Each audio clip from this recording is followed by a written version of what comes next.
നമസ്കാരം. മലയാളി വാർത്ത ഇൻസൈഡിലേക്ക് സ്വാഗതം. സംസ്ഥാനത്ത് ശക്തമായ മഴയും പ്രകൃതിക്ഷോഭവും തുടരുന്ന സാഹചര്യത്തിൽ സുരക്ഷാ മുൻകരുതലിന്റെ ഭാഗമായി കോഴിക്കോട്, എറണാകുളം, തൃശൂർ, കണ്ണൂർ, കോട്ടയം, പത്തനംതിട്ട, കാസർഗോഡ്, ആലപ്പുഴ, വയനാട്, ഇടുക്കി എന്നീ 10 ജില്ലകളിൽ വിദ്യാഭ്യാസ സ്ഥാപനങ്ങൾക്കും അങ്കണവാടികൾക്കും ഇന്ന് ജില്ലാ കളക്ടർ അവധി പ്രഖ്യാപിച്ചിട്ടുണ്ട്. മഴക്കെടുതികളിൽ സംസ്ഥാനത്ത് ഇതുവരെ 1ഉം 2ഉമല്ല 25 പേരെ നമുക്ക് നഷ്ടമായി എന്ന ഞെട്ടിക്കുന്ന വിവരം പുറത്തുവരികയാണ്. 25 മരണമാണ് പെട്ടെന്നുണ്ടായ ഈ മഴക്കെടുതിയിൽ സംസ്ഥാനത്തുണ്ടായിരിക്കുന്നത്. 4 പേരെ കാണാതാവുകയും 10 പേർക്ക് പരിക്കേൽക്കുകയും ചെയ്തിട്ടുണ്ട്. സംസ്ഥാനത്തൊട്ടാകെ 418 ദുരിതാശ്വാസ ക്യാമ്പുകളിലായി 18,434 ആളുകളെ മാറ്റിപ്പാർപ്പിച്ചിട്ടുണ്ട്. ക്യാമ്പുകൾ നിറഞ്ഞു കവിഞ്ഞു എന്നൊരു പരാതിയും അല്ലെങ്കിൽ എന്നൊരു വാസ്തവവും ഒക്കെ തന്നെ പുറത്തു വരുന്നുണ്ട്. കനത്ത മഴയിൽ 52 വീടുകൾ പൂർണ്ണമായും 555 വീടുകൾ ഭാഗികമായും തകർന്നു. അതിശക്തമായ മഴ മുന്നറിയിപ്പിന്റെ ഭാഗമായി കേന്ദ്ര കാലാവസ്ഥാ വകുപ്പ് പത്തനംതിട്ട, കോട്ടയം, ഇടുക്കി, എറണാകുളം, കോഴിക്കോട്, വയനാട്, കണ്ണൂർ, കാസർഗോഡ് എന്നീ 8 ജില്ലയിൽ റെഡ് അലർട്ടും പ്രഖ്യാപിച്ചിട്ടുണ്ട്. ആലപ്പുഴ, തൃശൂർ, പാലക്കാട്, മലപ്പുറം ജില്ലകളിൽ ഓറഞ്ച് അലർട്ട് നിലനിൽക്കുന്നു. ബുധനാഴ്ച തിരുവനന്തപുരം, കൊല്ലം ഒഴികെയുള്ള 12 ജില്ലകളിൽ ഓറഞ്ച്, യെല്ലോ അലർട്ടുകൾ ജാഗ്രതാ നിർദ്ദേശത്തിന്റെ ഭാഗമായി നൽകിയിട്ടുണ്ട്. മഴ രൂക്ഷമായതോടുകൂടി വയനാട്ടിലേക്ക് അത്യാവശ്യമല്ലാത്ത എല്ലാ യാത്രകളും ഒഴിവാക്കണമെന്ന് ജില്ലാ ഭരണകൂടം വിലക്കി. ജില്ലയിൽ നിന്നുള്ള അന്തർ സംസ്ഥാന യാത്രകർക്കും നിയന്ത്രണം ഏർപ്പെടുത്തിയിട്ടുണ്ട്. താമരശ്ശേരി ചുരം, പാൽച്ചുരം, ബോയ്സ് ടൗൺ എന്നിവിടങ്ങളിലൂടെയുള്ള ഗതാഗതത്തിന് കർശന നിയന്ത്രണമാണ് ഉള്ളത്. അത്യാവശ്യ ഘട്ടത്തിൽ മാത്രമേ ചുരം വഴിയുള്ള യാത്രകൾ അനുവദിക്കൂ. വിനോദസഞ്ചാരികൾ പൂർണ്ണമായും സുരക്ഷിത സ്ഥാനങ്ങളിൽ തുടരണമെന്ന് അധികൃതർ നിർദ്ദേശിച്ചു. തുടർച്ചയായ മഴയിൽ കോട്ടയത്താണ് കൂടുതൽ മരണങ്ങൾ റിപ്പോർട്ട് ചെയ്തിരിക്കുന്നത്. വെള്ളക്കെട്ടിലും മലവെള്ളപ്പാച്ചിലിലും പെട്ട് തിരുവനന്തപുരം, കൊല്ലം, പത്തനംതിട്ട, ആലപ്പുഴ, ഇടുക്കി, എറണാകുളം, മലപ്പുറം, കോഴിക്കോട് ജില്ലകളിലും ആളപായം ഉണ്ടായി. തീരദേശങ്ങളിൽ കടലാക്രമണം രൂക്ഷമാണ്. തൃശൂർ അണ്ടത്തോട്, പെരിയമ്പലം, ലിങ്ക് റോഡ് കടലെടുത്തു. തൃത്താലയിൽ ഭാരതപ്പുഴയിലെ ജലനിരപ്പ് ഉയരുന്നതിനെ തുടർന്ന് യജേശ്വരം ക്ഷേത്രത്തിന്റെ ഊട്ടുപുരയുടെ പിൻഭാഗം പുഴയിലേക്ക് ഇടിഞ്ഞു വീണു. നാടുകാണി, പരപ്പരങ്ങാടി പാതയിൽ വലിയ രീതിയിൽ മണ്ണിടിച്ചിൽ ഉണ്ടായി. മഴക്കെടുതി നേരിടുന്നതിനും അടിയന്തര ആശ്വാസ നടപടികൾ ഏകോപിപ്പിക്കുന്നതിനുമായി മുഖ്യമന്ത്രി വി ഡി സതീശൻ കഴിഞ്ഞ ദിവസം പത്തനംതിട്ട, ആറന്മുള, റാന്നി ഉൾപ്പെടെയുള്ള ദുരിതബാധിത മേഖലകൾ സന്ദർശിച്ച് സ്ഥിതിഗതികൾ വിലയിരുത്തി. ദുരിതാശ്വാസ സാഹചര്യങ്ങൾ സംബന്ധിച്ച് പ്രധാന തീരുമാനങ്ങൾ അടുത്ത മന്ത്രിസഭാ യോഗത്തിൽ ഉടൻ തന്നെ കൈക്കൊള്ളും. കേന്ദ്ര കാലാവസ്ഥാ വകുപ്പ് റെഡ് അലർട്ട് പ്രഖ്യാപിച്ച സാഹചര്യത്തിൽ വയനാട് ജില്ലയിലെ അങ്കണവാടികൾ, മദ്രസകൾ ഉൾപ്പെടെയുള്ള മതപഠന ക്ലാസുകൾ, ട്യൂഷൻ സെന്ററുകൾ, കോച്ചിംഗ് ക്ലാസുകൾ, സ്പെഷ്യൽ ക്ലാസുകൾ, പ്രൊഫഷണൽ കോളേജുകൾ ഉൾപ്പെടെയുള്ള മുഴുവൻ വിദ്യാഭ്യാസ സ്ഥാപനങ്ങൾക്കും അവധിയായിരിക്കും.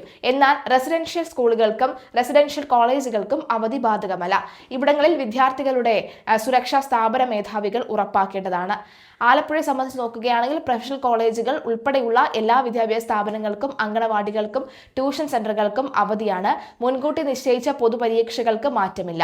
കാസർഗോഡ് പ്രൊഫഷണൽ കോളേജുകൾ, സ്കൂളുകൾ, അങ്കണവാടികൾ, ട്യൂഷൻ സെന്ററുകൾ, ICSE, CBSE സ്കൂളുകൾ, കേന്ദ്രീയ വിദ്യാലയങ്ങൾ, മദ്രസകൾ ഉൾപ്പെടെയുള്ള എല്ലാ സ്ഥാപനങ്ങൾക്കും അവധിയാണ്. സർവകലാശാല പൊതുപരീക്ഷകൾക്കും അഭിമുഖങ്ങൾക്കും മാറ്റമില്ല.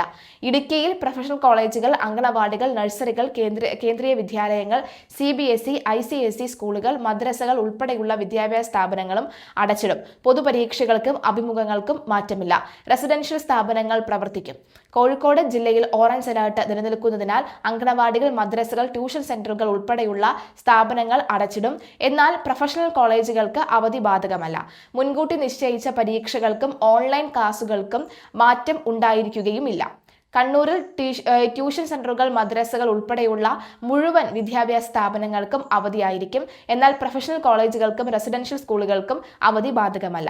മുൻകൂട്ടി നിശ്ചയിച്ച പരീക്ഷകൾക്കും അഭിമുഖങ്ങൾക്കും മാത്രമല്ല അവധിയുള്ളത്. എറണാകുളത്ത് ഓറഞ്ച് അലർട്ട് പ്രഖ്യാപിച്ച സാഹചര്യത്തിൽ പ്രൊഫഷണൽ കോളേജുകൾ, അങ്കണവാടികൾ, ട്യൂഷൻ സെന്ററുകൾ ഉൾപ്പെടെയുള്ള എല്ലാ വിദ്യാഭ്യാസ സ്ഥാപനങ്ങൾക്കും അവധിയാണ്. മുൻകൂട്ടി നിശ്ചയിച്ച പരീക്ഷകൾക്കും അഭിമുഖങ്ങൾക്കും മാറ്റമില്ല. തൃശ്ശൂരിലും സമാനമായ രീതിയാണ്. പരീക്ഷകൾക്കൊന്നും തന്നെ മാറ്റമില്ല. കോട്ടയത്തും പത്തനംതിട്ടയിലും എല്ലാ വിദ്യാഭ്യാസ സ്ഥാപനങ്ങൾക്കും അവധിയാണ്. പരീക്ഷകൾക്ക് മാറ്റമില്ല. കനത്ത മഴയെ തുടർന്ന് ബുധനാഴ്ച നടത്താൻ നിശ്ചയിച്ചിരുന്ന എല്ലാ തിയറി, പ്രാക്ടിക്കൽ, വൈവോ പരീക്ഷകളും കേരള സർവകലാശാല മാറ്റിവെച്ചു. പുതുക്കിയ തീയതി പിന്നീട് അറിയിക്കും. എന്നാൽ കേരള സർവകലാശാല പഠന വകുപ്പുകളിലെ പരീക്ഷകൾക്ക് മാറ്റമില്ല. PSC ഓഗസ്റ്റ് 5, 6, 7, 10 തീയതികളിൽ നടത്താനിരുന്ന എല്ലാ പരീക്ഷകളും ബീറ്റ് ഫോറസ്റ്റ് ഓഫീസർ കായികക്ഷമതാ പരീക്ഷയും മാറ്റിവെച്ചിട്ടുണ്ട്. MG സർവകലാശാല ഓഗസ്റ്റ് 7 വരെ നടത്താനിരുന്ന പരീക്ഷകളും മാറ്റി. തിങ്കളാഴ്ച മഴയുടെ ശക്തി കുറഞ്ഞെങ്കിലും വെള്ളക്കെട്ടും കെടുതികളും മണ്ണിടിച്ചിലും ഉരുൾപൊട്ടലും തകർന്നു. ഉരുൾപൊട്ടലും വെള്ളപ്പൊക്കവും മൂലം 3 ദിവസം കൊണ്ട് സംസ്ഥാനത്ത് മരിച്ചവരുടെ എണ്ണം 20ആയി. വെള്ളച്ചാലിൽ കാണാതായ 7 പേർക്കായി തിരച്ചിൽ തുടരുന്നു. 17 പേർ മരിച്ചെന്നും 5 പേരെ കാണാതായെന്നുമാണ് ഔദ്യോഗിക കണക്ക്. കോട്ടയത്തും മലപ്പുറത്തുമാണ് മരണം കൂടുതൽ 4 വീതമാണ്. 2ഇടത്തും ഓരോരുത്തരെ കാണാതായിട്ടുണ്ട്. തിങ്കളാഴ്ച ഓരോരുത്തർ കൂടി മരിച്ചതോടെ തിരുവനന്തപുരം, കൊല്ലത്തും മരണം 3 വീതമായി. തിരുവനന്തപുരത്ത് 2 പേരെയാണ് കാണാതായത്. കൊല്ലത്ത് ഒരാളെയാണ് കണ്ടെത്താനുള്ളത്. ഇടുക്കിയിൽ 2 പേരാണ് മരിച്ചത്. കണ്ണൂരിൽ 1 മരണം, 2 പേരെ കാണാതായി. പത്തനംതിട്ടയിലും കോഴിക്കോടും എറണാകുളത്തും ഓരോ മരണം വീതം ഉണ്ടായിട്ടുണ്ട്. 353 ദുരിതാശ്വാസ ക്യാമ്പുകളാൽ 13,496 പേരാണ് നിലവിലുള്ളത്. അതേസമയം ആറന്മുള MLA അബിൻ വർക്കി സഞ്ചരിച്ചിരുന്ന കാർ അപകടത്തിൽപ്പെട്ടു എന്ന വാർത്ത പുറത്തുവരികയാണ്. ആറന്മുള MLA അബിൻ വർക്കി ഉൾപ്പെടെയുള്ളവർക്ക് പരിക്ക് പറ്റിയിട്ടുണ്ട്. പത്തനംതിട്ട ഓമല്ലൂർ ഷട്ടർമുക്കിൽ വെച്ചാണ് അപകടം നടന്നത്.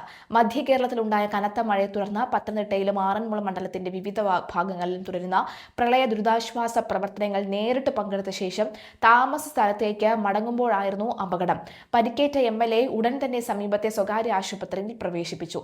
പ്രളയ ദുരിതാശ്വാസ പ്രവർത്തനങ്ങൾക്ക് ശേഷം മടങ്ങുകയായിരുന്നു MLA.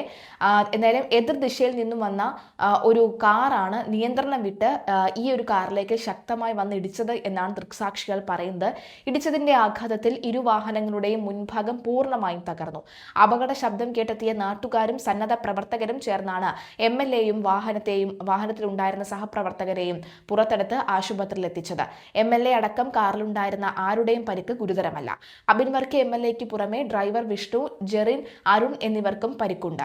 കഴിഞ്ഞ ദിവസങ്ങളിൽ പെയ്തിറങ്ങിയ അതിതീവ്ര മഴയിൽ ആറന്മുള മണ്ഡലത്തിലെ താഴ്ന്ന പ്രദേശങ്ങളെല്ലാം പൂർണ്ണമായും വെള്ളത്തിനടിയിലായിരുന്നു. പമ്പയാറ്റിലെ ജലനിരപ്പ് ഉയർന്നതിനെ തുടർന്ന് ആറന്മുള, കോഴഞ്ചേരി, മല്ലപ്പുഴശ്ശേരി മേഖലകളിലെ 100 കണക്കിന് വീടുകളിൽ വെള്ളം കയറുകയും ജനങ്ങൾ ഒറ്റപ്പെടുകയും ചെയ്തിരുന്നു.